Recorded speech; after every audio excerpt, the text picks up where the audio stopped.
ইরানি missile বৃষ্টিতে এখন কার্যত ফিলিস্তিনের রূপই নিয়েছে ইসরায়েল। এমন আঘাতের কথা কখনো কল্পনাও করতে পারেনি তেল আবিব। এবার সামনে এলো আরও বড় চাঞ্চল্যকর তথ্য, যা প্রকাশ করেছে ইরান নিজেই। এমন তথ্য যা খানিকটা অবিশ্বাস্যও বটে।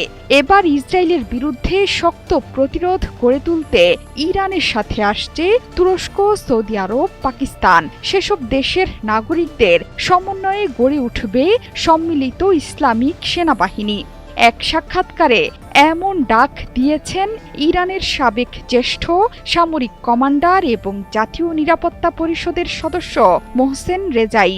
রবিবার সন্ধ্যায় রাষ্ট্রীয় টেলিভিশনে দেয়া সাক্ষাৎকারে এই চাঞ্চল্যকর তথ্য দিয়েছেন তিনি। তার দেয়া তথ্য অনুযায়ী তুরস্ক, সৌদি আরব, পাকিস্তান মিলে শেকড় থেকে শিখরে গড়ে উঠবে এই সেনাবাহিনী। সাথে থাকবে অন্যান্য মুসলিম দেশের নাগরিকরাও।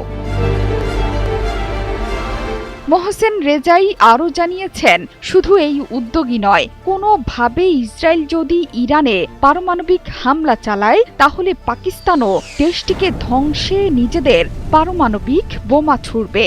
পাকিস্তান ইরানকে আশ্বস্ত করেছে যে ইসরায়েল যদি পারমাণবিক বোমা ইরানের ওপর ব্যবহার করে তাহলে ইসলামাবাদও পারমাণবিক বোমা ছুড়বে তেল আবিবের ওপর।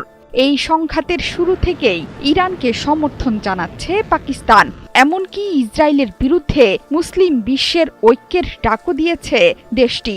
যদিও ইরানের এই কর্মকর্তার দাবি অস্বীকার করেছেন পাকিস্তানের প্রতিরক্ষা মন্ত্রী খাজা আসিফ।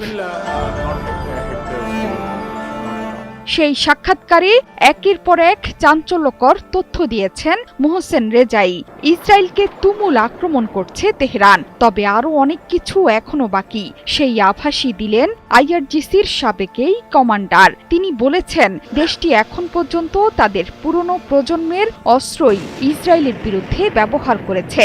ইসরায়েল তথা পশ্চিমাদের ভাবনার বাইরে থাকা অস্ত্রগুলোর ব্যবহার এখনো তারা করেনি। যদি সেটি করেন তাহলে ইসরায়েলের পরিণতি কেবল ধ্বংস। শুধু তাই নয়, দখলদার বাহিনীর পুরো সত্তার সম্পূর্ণ পরাজয় না হওয়া পর্যন্ত এই যুদ্ধ অব্যাহত থাকবে বলেও হুঁশিয়ারি উচ্চারণ করেছেন তিনি।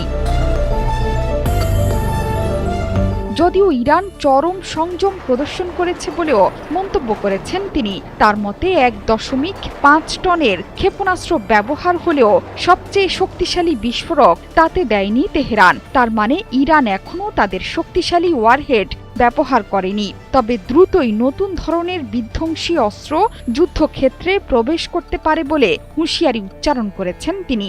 বর্তমান যুদ্ধকে নিজেদের অস্তিত্বের যুদ্ধের সঙ্গে তুলনা করেছেন রেজাই।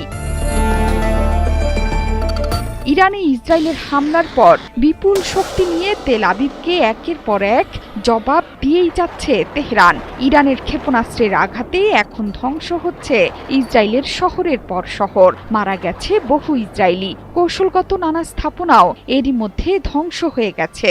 ইসরায়েলকে ধ্বংস না করা পর্যন্ত ইরান যুদ্ধ থামাবে না বলেও হুঁশিয়ারি দিয়ে রেখেছে। জোহরা চৌধুরী সেতু, ৭১।